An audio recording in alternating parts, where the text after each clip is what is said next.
여러분, 안녕하세요. 독학사 2단계 주거학 시험 범위가 진짜 방대해서 막막하셨죠? 오늘 이 해설 하나로 여러분이 시험에 합격하기 위해 반드시 알아야 할 핵심 내용들을 완벽하게 부숴보겠습니다. 방대한 주거학 이론들을 가장 빠르고 또 아주 선명하게 머릿속에 넣어드릴 테니까요. 바로 시작하겠습니다.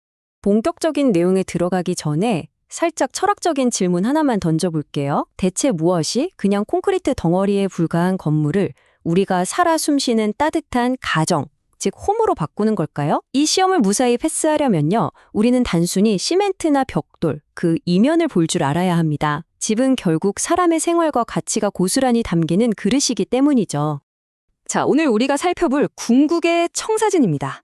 주거의 기본 개념부터 시작해서 주택의 구조와 형태, 주공간 계획, 주거 환경, 가족 주기와 주거 규범, 그리고 마지막 주택 경제와 임대차 보호법까지 아주 미시적인 개념부터 거시적인 사회 법률까지 시험에 출제되는 모든 영역을 순서대로 명확하게 훑어보겠습니다. 첫 번째 파트, 주거의 개념과 기본 기능입니다. 집이 우리에게 진짜 어떤 의미인지 그 기초부터 탄탄하게 다져보죠. 쿠퍼라는 학자가 이런 말을 했습니다. 주거는 자기 자신의 상징이다. 무슨 말이냐면 집을 보면 그 사람을 딱 알 수 있다는 거예요. 우리가 집을 고를 때 단순히 돈이나 가성비만 보는 게 아니잖아요. 내 취향, 미적 감각, 심지어 정신 건강을 챙기는 마음까지 수많은 가치관이 싹 다 반영되거든요. 주거는 단순한 물건이 아니라 내 삶의 거울이다. 이 포인트 꼭 기억하세요. 자, 여기서 시험에 진짜 단골로 출제되는 리스트가 하나 나옵니다. 바로 주택의 5가지 내용 연수인데요. 물리적, 기능적, 사회적, 경제적, 그리고 법적 내용 연수. 이렇게 5가지가 있습니다. 여기서 무조건 챙겨가야 할 객관식 킬러 포인트, 바로 법적 내용 연수입니다. 우리나라에서는 건물 지은 지 20년이 딱 지나면 재개발 요건을 갖추게 된다는 사실, 이거 머릿속에 콱 박아두셔야 합니다. 집이 제 기능을 다 하려면 편리하고 쾌적하고 튼튼해야겠죠? 이 중에서 편리성을 얘기할 때 절대 빠질 수 없는 게 바로 동선입니다. 집 안에서 사람이 움직이는 길 말이에요. 좋은 동선 설계가 뭐냐? 자주 왔다 갔다 하는 굵직한 동선은 최대한 짧게 만들고 요리하는 동선이랑 휴식하는 동선이 서로 엉키지 않게 떼어놓는 겁니다. 이게 평면 계획의 아주 핵심적인 룰입니다. 두 번째 파트입니다. 주택 구조와 형태의 분류. 이제 물리적인 건축물 뼈대를 어떻게 나누는지 확대해서 들여다볼게요. 이 건축 구조들은 저마다 성격이 완전 달라요. 우리 전통 한옥 같은 가구식 구조는 뼈대를 받추는 거라 창문 같은 걸 내기는 자유로운데 날씨 변화에는 좀 취약해요. 반면에 콘크리트 같은 일체식 구조는 지진이나 태풍에는 끄떡없지만 짓는데 돈이 많이 들죠. 그래서 요즘은 공장에서 부품을 쫙 보관해서 현장에서는 딱 조립만 하는 조립식 구조도 많이 씁니다. 기간이랑 인건비가 확 줄어드니까요. 구조랑 특징 무조건 짝지어서 외우세요. 다음은 주택 형태의 분류표입니다. 시험 출제자분들이 이 층수 기준 가지고 장난치는 거 진짜 좋아하시거든요. 다세대 주택이랑 연립주택은 무조건 4층 이하입니다. 그리고 우리가 너무나 잘 아는 아파트는 5층 이상이고요. 이 명확한 층수 커트라인 지금 당장 사진 찍듯이 외워두고 넘어가겠습니다. 세 번째 파트, 실용적인 주공간 계획입니다. 집 안에서 일어나는 우리의 다양한 생활을 건축적으로 어떻게 도면에 담아낼지 그 단계를 볼 차례죠. 건축의 흐름은 딱 이 3단계로 흘러갑니다. 기획, 기본 설계, 그리고 설계. 여기서 여러분이 캐치해야 할 중요한 디테일이 하나 있어요. 공사할 때 도면에 다 그려넣지 못하는 아주 구체적인 지시사항들을 글로 쫙 적어놓은 걸 시방서라고 부르거든요. 이 시방서는 맨 마지막, 제일 상세한 진짜 설계 단계에서만 등장합니다. 이 타임라인 순서 절대 헷갈리시면 안 됩니다. 이제 각 방을 만들 때 지켜야 할 암묵적인 룰들을 빠르게 짚어보죠. 거실은 무조건 집의 중심이어야 하고 햇빛, 바람이 제일 잘 들어야 합니다. 특히 부엌 설계할 때는 인체공학이 싹 들어가는데요. 일명 60도 각도 규칙입니다. 요리하는 사람의 가사노동 효율을 극대화하기 위해 제일 자주 쓰는 도구들을 손뻗기 편한 60도 범위 안에 싹 다 배치해야 한다는 뜻입니다. 네 번째 파트, 쾌적한 주거 환경 유지입니다. 도면 밖으로 눈을 한번 돌려볼까요? 우리 눈에 바로 보이지는 않지만 집의 퀄리티를 확 좌우해버리는 기후나 소음 같은 환경적 요인들을 보겠습니다. 집에 햇빛 잘 드는 거 진짜 중요하잖아요. 이 햇빛을 과학적으로 세 가지로 쪼개볼게요. 먼저 집안 살균을 팍팍해주는 자외선, 방안을 환하게 밝혀주는 가시광선, 그리고 따뜻한 에너지를 주는 열선이 있습니다. 이 좋은 태양광을 집안으로 듬뿍 들이려면 창문 유리가 중요한데요. 교재에 따르면 우리가 흔히 쓰는 평평한 판유리가 비투 과열 90%로 효율이 제일 좋다고 하네요.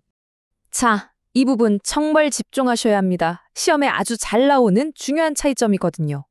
집안에서 나는 소음이랑 밖에서 들어오는 소음은 잡는 방법이 완전히 다릅니다. 실내 소음은 스펀지처럼 소리를 쏙쏙 빨아들이는 흡음재로 잡아야 하고요. 밖에서 뚫고 들어오는 소음은 단단한 콘크리트 같은 걸로 쾅 튕겨내는 차음재로 막아야 해요. 그리고 주거 공간의 이상적인 소음 허용 기준 35에서 40데시벨이라는 거. 이 수치도 잊지 말고 꼭 챙기세요. 5번째 파트, 가족 주유기와 주거 규범입니다. 여기까지 오셨으면 이제 건축을 넘어서 사회학적인 관점으로 우리 집을 한번 들여다볼 수 있습니다. 주거 규범이라는 게 뭐냐면요. 쉽게 말해서 우리 가족이 살려면 집이 적어도 이 정도는 돼야지 하는 암묵적인 기준이에요. 평수, 주택 유형, 동네 수준 이런 것들이 다 포함되죠. 그런데 전 세계 어느 가족을 막론하고 가장 강력하게 작용하는 욕망이자 규범이 뭔지 아세요?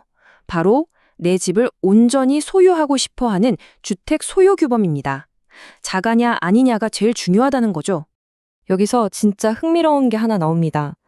만약 지금 살고 있는 집이 우리 가족의 그 깐깐한 기준에 못 미치면 어떻게 될까요? 학술용어로 이걸 주택 결손이라고 부릅니다. 이 좁고 불편한 불만의 틈이 생기면 가족들은 가만히 참고 사는 게 아니라 이걸 어떻게든 해결하려고 아주 적극적인 행동에 나서게 됩니다. 우리가 일상에서 흔히 겪는 공감 100배의 예시를 들어보죠. 집에 예쁜 아기가 새로 태어났어요. 당장 방 하나가 더 필요해지는 공간적 결손이 발생한 거죠. 그럼 가족은 더 넓은 집으로 확 이사를 가거나 방을 늘리는 리모델링을 합니다.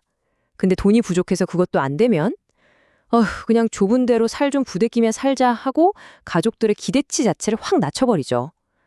어떤 방식으로든 가족은 상황에 적응해 나간다는 게 바로 주거 적응 이론의 핵심입니다.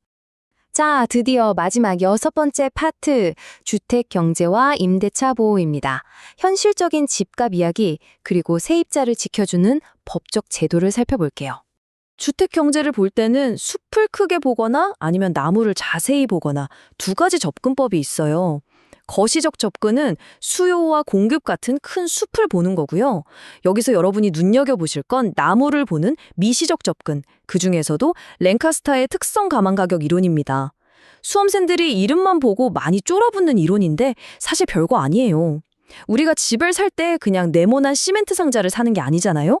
역세권인지, 학구는 좋은지, 뷰는 뻥 뚫렸는지 이 다양한 특성들의 패키지 조합을 보고 산다는 뜻이에요. 진짜 현실적이죠? 부동산 시장에서 모두가 집을 살 수 있는 건 아닙니다. 전월세로 빌려 쓰는 사람도 많잖아요. 그래서 경제적 약자인 세입자들을 든든하게 지켜주려고 민법의 예외로 특별히 만든 법이 바로 주택임대차 보호법입니다. 이 법의 철칙은 딱 이겁니다. 계약서에 임대기간을 안 적었거나 심지어 1년만 살겠다고 도장을 찍었어도 법적으로는 무조건 세입자에게 최소 2년의 거주기간을 보장해 줍니다. 정말 강력한 생존 방패막이죠. 건물 다 지었고 세입자까지 들어왔다. 그럼 끝일까요? 아니요, 절대 아닙니다. 마지막 활용 점정이 바로 유지관리입니다. 건축의 생애주기 중에서 기획하고 짓는 걸 넘어 마지막 C, 즉 꾸준히 보전하는 단계죠. 이건 빚을 때 땜빵 전하는 수준의 수선이 아니라 건물이 늙은 걸 미리미리 막고 그 공동체의 가치를 쭉 지켜나가는 아주 적극적이고 필수적인 행위입니다. 오늘 해설의 마무리는 여러분께 약간 묵직한 생각거리를 하나 던지면서 끝낼까 합니다.